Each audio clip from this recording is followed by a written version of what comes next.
simple story, but it has a very deep meaning to me, and also you will learn from that story. And the story, basically, the essence of a story is that how somebody would have a confidence and then they become overconfident about themselves and how they spoil everything. And this is a universal story. I think majority of people, I would say, that have heard about this story, but the way I heard this story from somebody a long time ago was just incredible. And the way the guy narrated this story actually had a lot of teaching in it, and he was just a beautiful storyteller. So this is a story about a hare and a turtle, and we all know about the race in between a hare and turtle. And expectedly, turtle was supposed to lose the race, and hare was supposed to win the race, but it turned out very differently.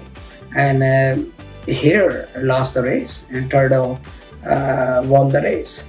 And it was very embarrassing for hare to lose the race, but turtle knew that he can beat him, but turtle never told him that he could beat him, but he was looking for hare's weaknesses. And this is how the story goes. And the turtle used to tell him about life, and he said, Mr. Turtle, you know so much about life, you have seen a lot, and you have done a lot, and what do you have for me? And I'm only 2 years old, and you can't even walk, and here I can jump and run and full of energy. I can go wherever I want to go, and to get to one place to another, it takes you hours, and you think that you know more than I do. Apparently you don't. This is what the hare was telling the turtle. Turtle was a wise old turtle, like I said earlier, that he has seen a lot, he had done a lot, and he was a man of a few words. And he listened to turtle, and he said that, here, dear rabbit, you have a point. You are full of energy. You can certainly walk, run faster than I could. And when I was your age, I was still weak and could not run as fast as you can. And this is just inherently built in my DNA that I can't be like you. And here was just looked at him and eating the grass next to him, and just a smile. And this old fat turtle was eating green leaves, and I believe that he was eating spinach.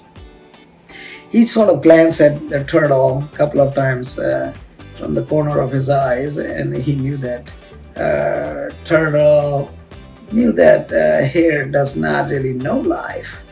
And he was saying things almost sometimes insulting to turtle, but turtle did not react to those things because he knew that this young fellow is full of energy, and he does not know what it takes, what the wisdom is, what the confidence is. And he was talking about that he can beat him in race. So first turtle did not want to accept this competition, and the competition was about, there was a couple of miles race, and turtle and hare. Hare said that if you run against me for a couple of miles, it's guaranteed that I will win the race. And since you're so slow, old, and fat, so you would not be able to.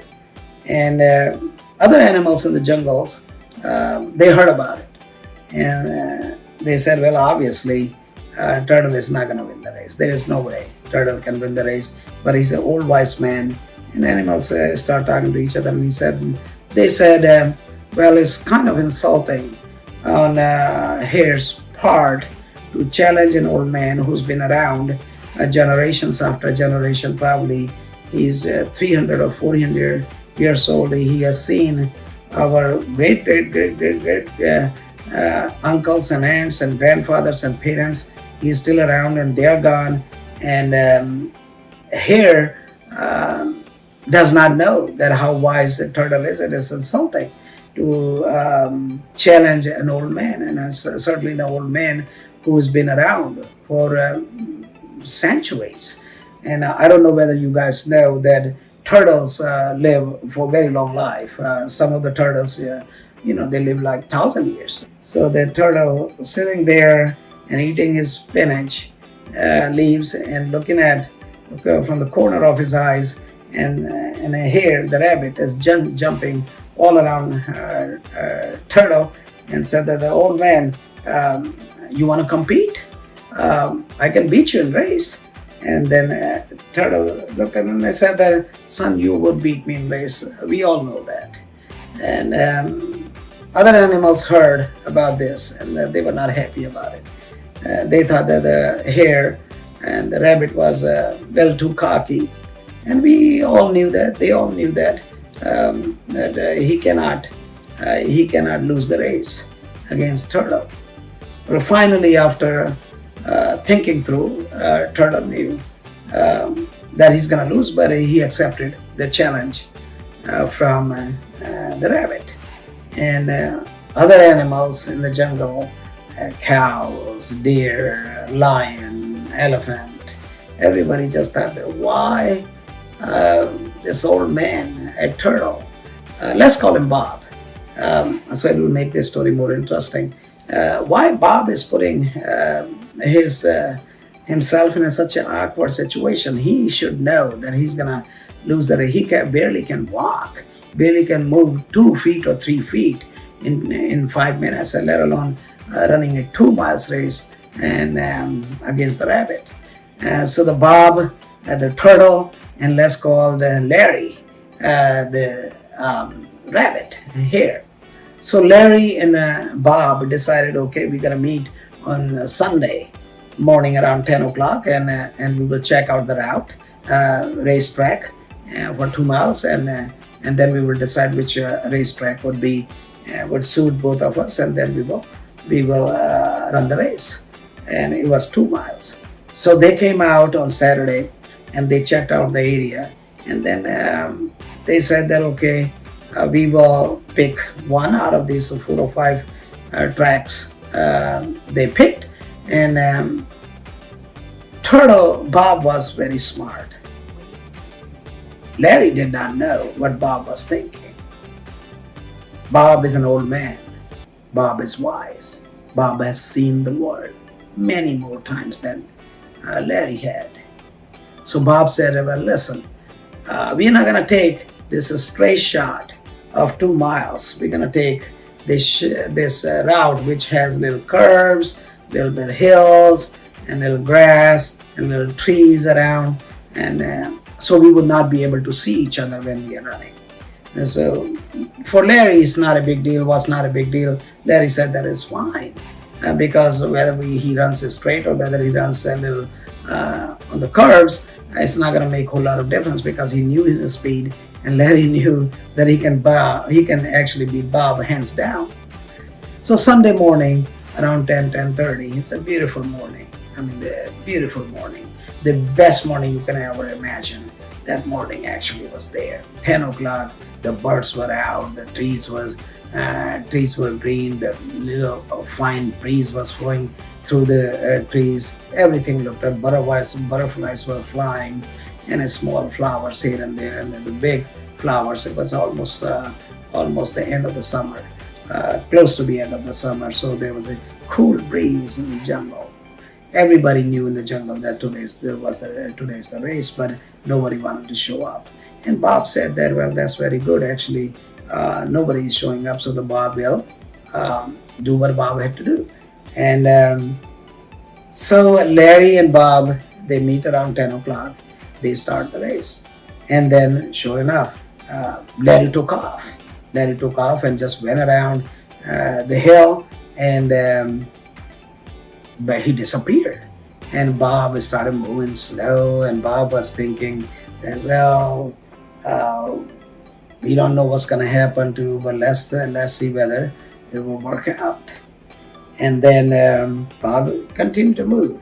And then all of a sudden he noticed that the Larry shot out and came back. And he was just laughing and giggling and making fun of Bob. And he said that Bob, there is no way you can win the race. Why don't you just simply give up and say that, well, Larry, you won, and it'll be all over. I accepted this challenge, so I'm gonna stick to my word and I'm gonna complete the race. So Larry said, just sort of giggled at Bob and laughed at him, and shot out again and went around the hill, and then Bob didn't see him. There was a goat. Only one animal showed up who watched the race.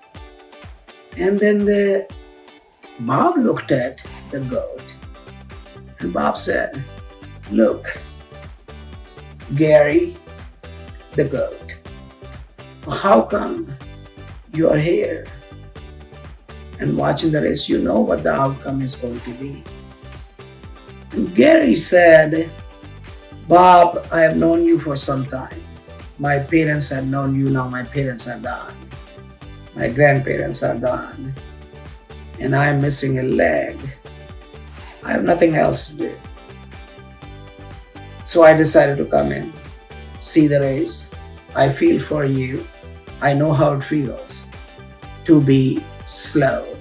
I know how it feels to be challenged by other animals in the jungle and challenged by the adversities of life. So I understand. But I always wonder for the last few days why you wanted to accept this race. Like, I would not have done it. I know that my disabilities, I'm three-legged. Gary, the goat, I would have not done it.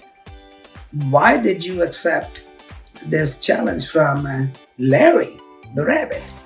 And Bob said, well, listen, Gary, just continue to watch. I know that I'm not going to win the race. Very likely would not win the race. But something tells me that I have a great chance to win the race. So Gary said, okay, that's the reason I actually came, to see why a wise old man who's centuries old, 400, 500 years old. Nobody knows your age. You claim that you are 400, 500 years old. So we believe you, we respect you, we love you, and we have a lot of compassion for you. And you are competing against this 2 years old Larry. And he said to Gary, you know how this feels. But Bob continued to walk. So he looks at Gary and talks to Gary, but he continues to walk. And the conversation went on and on about why Bob accepted this race. And then finally Gary gave up. And Gary said that, Bob, I will just give you the company. I'll walk with you. And hopefully you will accept the fact that you're not going to win the race. And Bob didn't reply to that. But then all of a sudden, Larry comes. And Larry says that, Bob, you have actually completed only 50, 60 yards. You have long ways to go. It will take you hours and hours to get to 2 miles. It's been already 25, 30 minutes, and you have not covered much area. And why don't you just go ahead and give up? And Bob said, son, you would never know. Giving up is the hardest thing for me in life. I've lived 400 years of life. Now if I give up, then how would I feel about myself?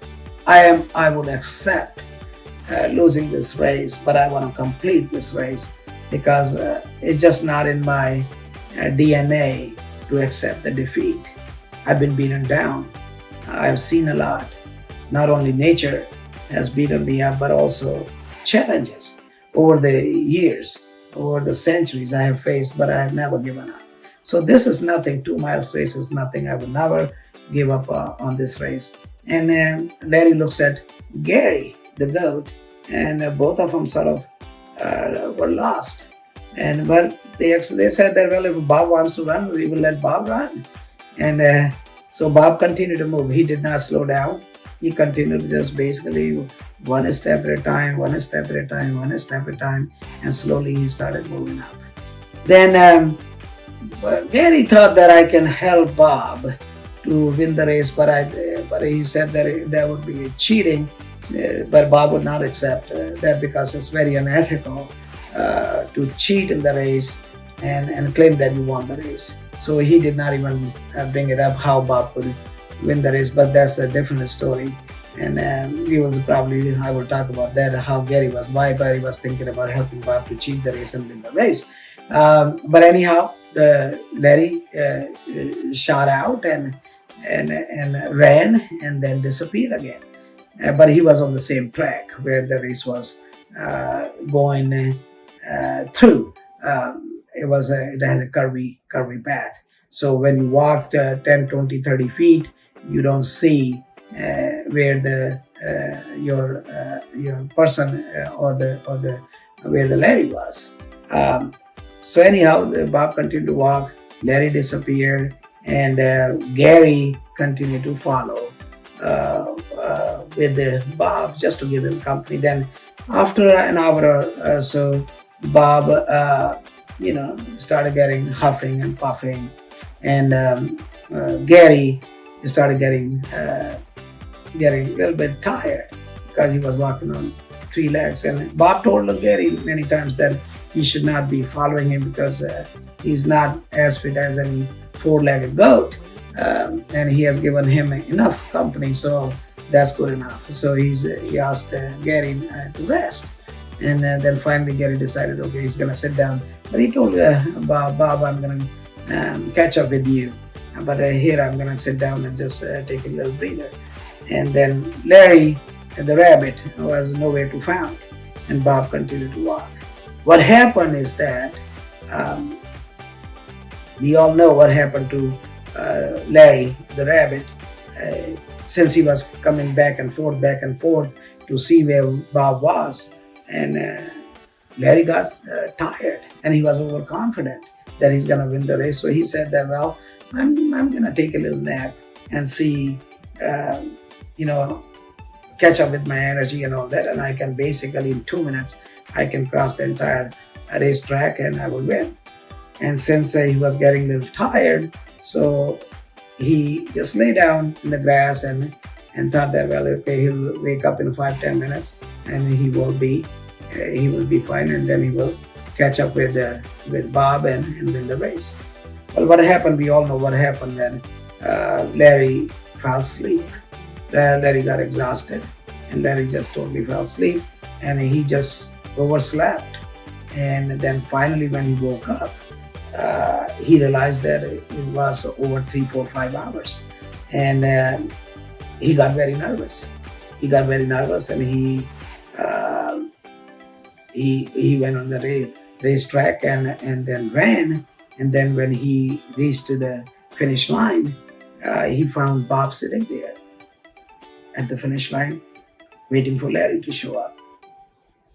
And here we go. Larry could not believe it. Larry was so sad.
Now Larry was really surprised. He was really shocked that what he was hearing from Bob. That Bob is telling him that Bob knew that I would lose the race. He said, "How could it be possible, Bob, that I'm young, million times faster than you, and you thought that I would lose the race?" He said, "Son, listen." And Bob said that, "Hold on, follow me. I'll tell you how I knew you would lose the race." So they started walking together. Bob was moving along, slow pace, a little grin on his face, and Larry looked sad and weak. Now Larry is very curious about to hear how Bob knew that he would lose the race. They sat down under the tree, and Gary showed up. Gary, the three-legged goat. So they all three of them sitting under the tree. And then Bob started talking to Larry.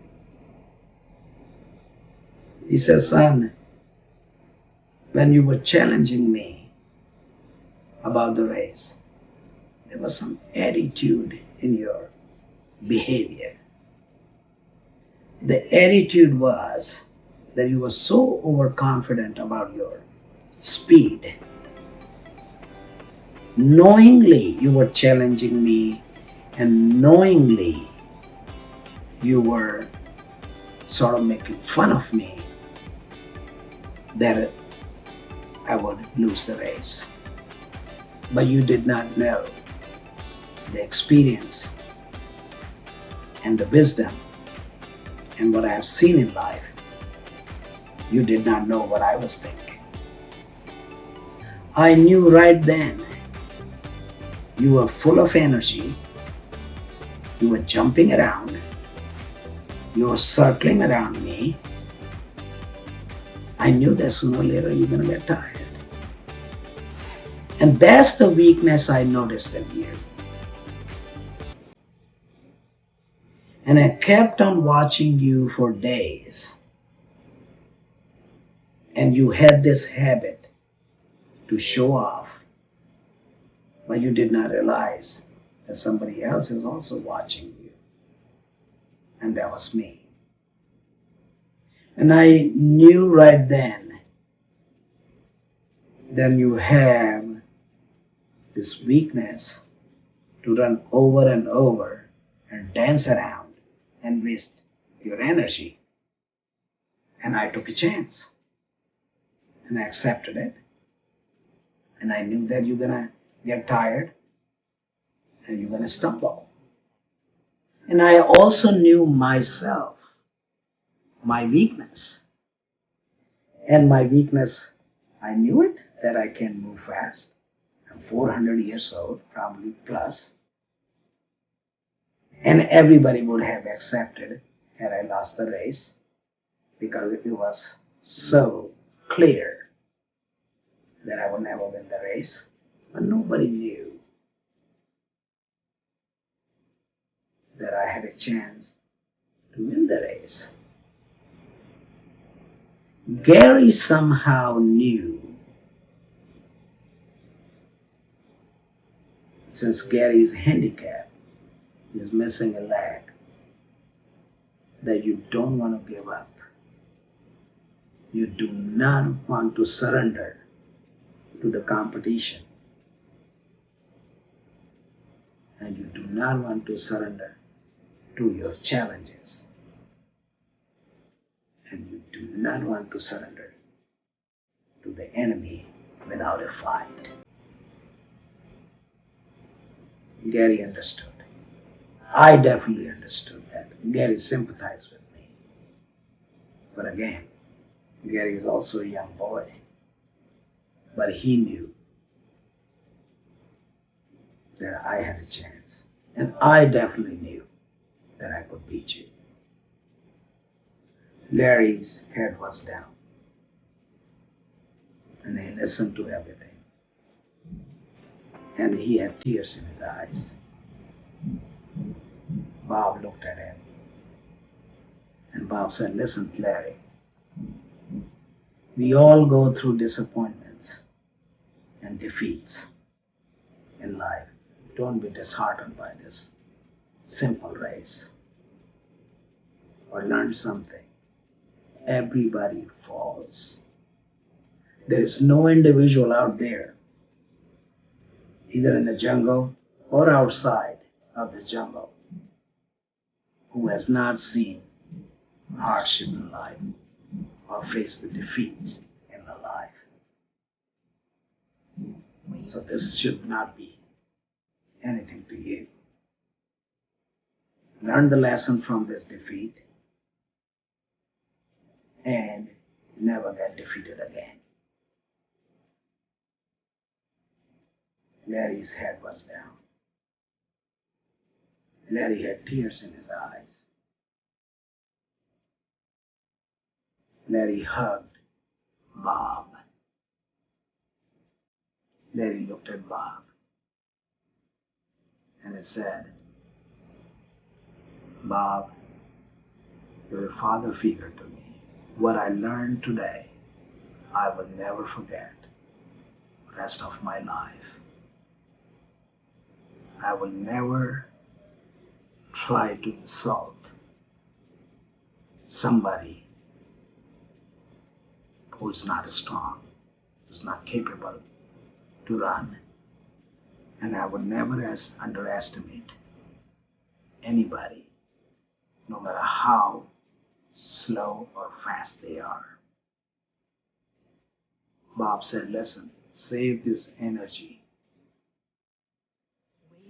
It will save your life. Don't waste this energy circling around others and show off what you have. Save this energy. It will save your life. Live your life the way you're supposed to. Enjoy. It's a beautiful day. We will be going in the winters very soon. There will be no grass, no trees, no leaves. Trees will be there, but no leaves. Your body will be exposed to other animals who might like to attack you and eat you. So save that energy for that day when you have to save your life and run." Larry realized it. Larry said, "That's the greatest advice anybody could have given to him." And Larry bowed his head to Bob and he said that, "Bob, this is the wisest advice one can give to anybody. You have given to me. I will save this energy to protect myself, protect my life. And that's only time I will run. And run to the point that no animal would catch me or kill me." Bob said, "That's not only time you have to save your energies for. There are other times too you have to save your energy for. Sometimes you might need to help a friend who's in trouble. Then you run and save their life." So the moral of this story is, sometimes we are so confident that we would not lose the battle or a game, or whatever the challenges are out there, but we lose. Why? Because having that cockiness in our head that we are invincible. Larry told Bob, "You're my mentor. Anytime I have difficulties in life, I will come to you. I will ask for advice." He said, "Son, I'm going to be around. I'm going to be around for a long time. You're very welcome to come in and share your life with me. I would love to have your company. And then Larry started walking. But also see something very important in this story. There's only time Larry the rabbit lost the race. He never, ever, ever lost the race again. And so everybody goes down sooner or later in life. But what you are supposed to do from that experience, to pick yourself up. Don't brew on that, what happened yesterday, or how you got defeated, or you failed the exam, or you didn't get accepted through that interview process to get a job, or you didn't get accepted in a certain school, or you did not get what you wanted, but you have all the credentials. Everybody gets defeated once for sure in their lifetime. But learn the lesson from that story, that you do not want to get defeated again. You fall forward, which means you went down, you pick yourself up, you dust off your clothes, and you keep your chin up and chest out and start walking again. There's always a bright day tomorrow.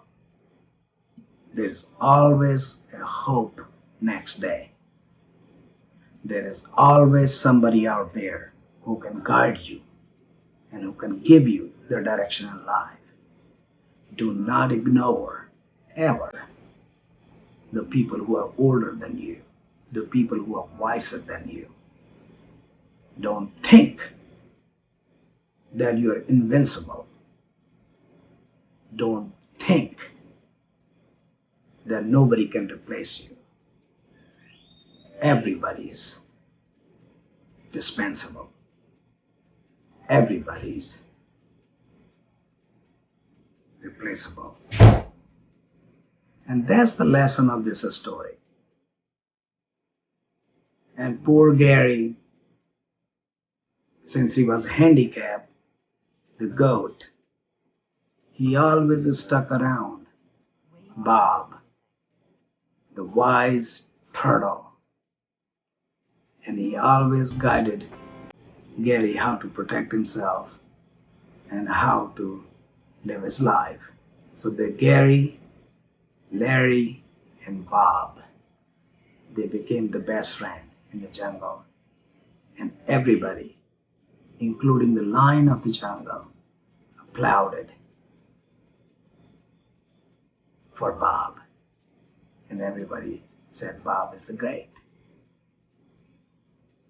So always think about this story in a way that we all have to have mentor. We all have to have wise people around us, your grandparents, your uncle, your aunt. Listen to them, pay attention to them. They have experience. What they know, you will never know. Don't ignore anybody. This is how I see life. I, Sharma Ramain, sees life. There is a circle. You divide the circle in 3 pies, 33%, 33%, and 33%. And you stand center of the circle. That makes it 100%, complete circle. 33%, you must have friends of your age group, your peers, so you will learn the life, where the life is going. 33% friends you should have, the people who are older than you, so you will get the wisdom from them, get the experience, so you do not have to go through the difficulties and hardship of life what they went through. And 33%, you should have friends who are younger than you. So you would know where the life is going to go in the future. And you are standing right in the center of the circle. That makes it 100. So 33, 33, 33, and 1 you. That makes a complete circle. So become successful in any endeavors of life. Anything in life you do, make sure you have right people with you, and listen to your elders. Listen to the people who have seen the world. I hope you learned from this story. Adios. Thank you very much. Bye-bye.